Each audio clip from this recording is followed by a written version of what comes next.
On March 2nd, 1989, Ramon Laso's car fell off a 60-foot cliff while he was driving with his 6-year-old son. The car burst into flames and the boy didn't make it, but Ramon was unharmed, despite claims that he was passed out for 15 minutes. He received a large insurance settlement, which he used to open a video rental store. His wife was mysteriously found decapitated by a train 9 months earlier, but this was ruled as a suicide, since Ramon was living life normally as if his wife and son weren't dead. His brother-in-law became suspicious and hired a private investigator to find evidence of murder, and he did. Ramon was found guilty in 1993 and was sentenced to 56 years, but in 2001, he was paroled already. Welcome to History's Biggest Villains.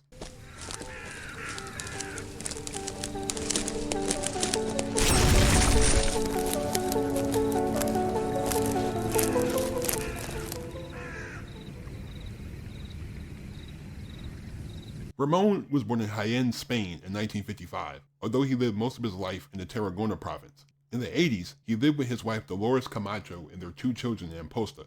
Laso and his brother-in-law Miguel ran a brothel in a 4-room farmyard, with Ramon acting as the pimp and recruiter of prostitutes. Their partnership ended after they had an argument in which Laso destroyed several mirrors, lights, and other items in the home.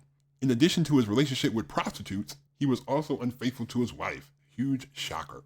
On June 9, 1988, Dolores' decapitated body was found on the train tracks in Amposta Station shortly after midnight. The death was considered a suicide in spite of the Camacho's suspicions about Laso. 9 months later, Ramon was driving with his 6-year-old son when his car veered off a 60-foot cliff. Ramon was unharmed, despite later claims that he was unconscious for 15 minutes as a result of the incident. But his son died when the car burst into flames, as his body was later found burnt past the point of recognition. The car insurance provided Ramon with 3.5 million pesetas, which he used to establish a video rental store. Miguel feared that Laso intended to kill the whole family one by one, so he hired a private investigator to find evidence that his brother-in-law actually killed his wife and child. "This guy will kill our whole family. Something has to be done," he said. He drove the car off the cliff with the child inside, yet he wasn't hurt at all, even though the fall was 25 to 30 meters. It's impossible for someone to get out of there without breaking anything. The investigator proved that Laso had actually strangled his wife after she discovered he was having an affair. She was already dead when the train hit her. This was clear because Dolores had not instinctively lifted her head as the train approached, unlike all deceased in known instances of suicide on train tracks. He also set the car on fire himself to collect insurance money. Laso offered multiple versions of the events to law enforcement, and while he ultimately admitted to staging both accidents, he never confessed to a murder. Before the trial, the judge and the Tarragona newspaper received anonymous letters from a driver who claimed to have witnessed the accident and asserted that Ramon was completely innocent. It was easy to guess who wrote these letters. Ramon was found guilty on trial and sentenced to 56 years in prison for both murders in 1993. However, he was paroled already in 2001, citing good behavior during his incarceration. After his release, Laso worked as an undertaker, ambulance driver, and barman. He married Julia Lamas, a building caretaker who didn't know his criminal past. Old habits died hard, as Laso also had affairs with other women, including Julia's sister Mercedes, who was herself married to Maurici Font. Laso told Mercedes several times that they should divorce their spouses and move in together, but she refused. On March 29, 2009, Laso met Font at an orchard property that both men tended as a hobby. Afterwards, Laso picked up his wife at her workplace. Maurici and Julia were never seen again. Font, a retired hospital watchman, would often pick up his wife at the hospital where she worked as a nurse, but he didn't show up that day. Instead, it was Ramon who showed up at 3:30 p.m. and told her that Font had an affair with his sister-in-law and that the two had run away together to never come back. At the time, he was sweaty, tired, was missing his glasses, and had a scratch on the bridge of his nose, which raised Mercedes' suspicions. They went to the homes of both missing persons, where she noticed that most of their items were still there, including Julia's car. Mercedes said that they should report the disappearances to the Masas de Escuadra, or the Catalonian police force, but Laso talked her out of it, insisting that it was a voluntary disappearance. Mercedes talked about the situation the next day with a female friend and shared her suspicions about Laso. The Masas interrogated him several times. He was always cooperative, but he accused Mercedes of lying. In one of the interrogations, he revealed that Font had called his mother and told her not to worry about them, that they were starting a new life together, and that Julia had a new job in a local retirement home. Her son later testified that Laso had traveled to Morella and tried to talk to him, but he ignored him. Sometime later, someone resembling Font called the offices of the Diary de Tarragona from Morella, saying, "This is Mauricio from Palarisos, and we're fine. We don't want any trouble. My wife cheated on me. She's going to suffer for the rest of her life.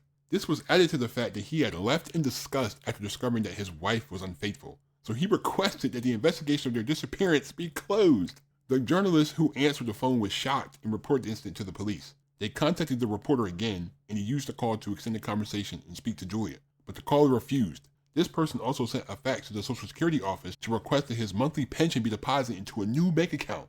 The fax included a copy of Font's National Identity Document, or DNI, but it was signed by someone else. When GPS and mobile phone tracking showed that Laso had been at the time and place where all the communications had been sent from, the missing persons investigation was reworked into a murder investigation, and Laso was arrested as a suspect. The Masas searched Laso's orchard extensively, along with his bar in the Amposta cemetery where he had worked as an undertaker, and where his first family was buried. Police had placed a tracker on his car, and it showed that he had driven to the cemetery once at 1:30 a.m. after being in his orchard, but even with the use of ground-penetrating radar, the bodies were never found. At Laso's home, the Masas found Julia's glasses, a color copy of her DNI, and the prepaid mobile phone used to call the diary. Traces of hemoglobin were found on a crowbar and hoe. However, no usable DNA could be retrieved from the tools for comparison.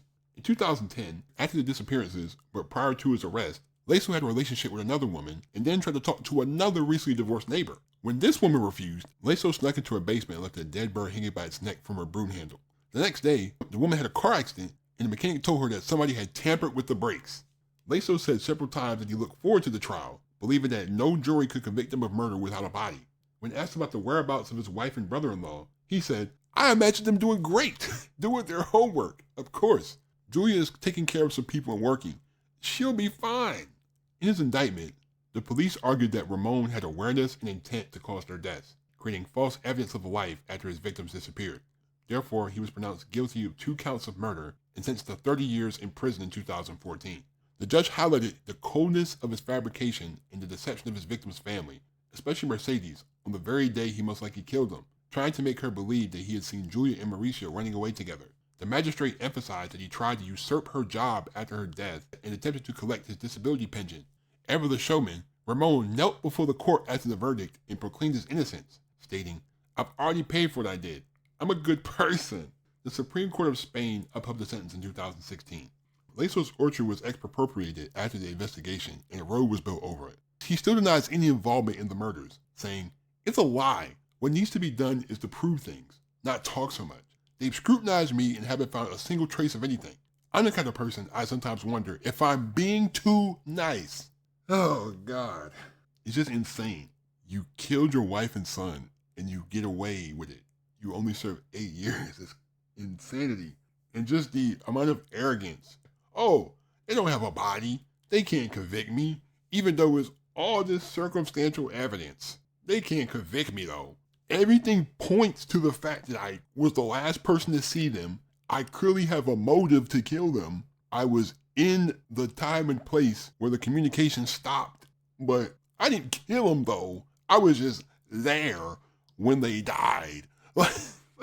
Man, it's just ridiculous. And he still thinks he's innocent now. Leave a like if you enjoy. Hit that subscribe button to my channel. Turn on my post notifications. Thank you. Please be safe, stay on the grind. I'm out. Peace.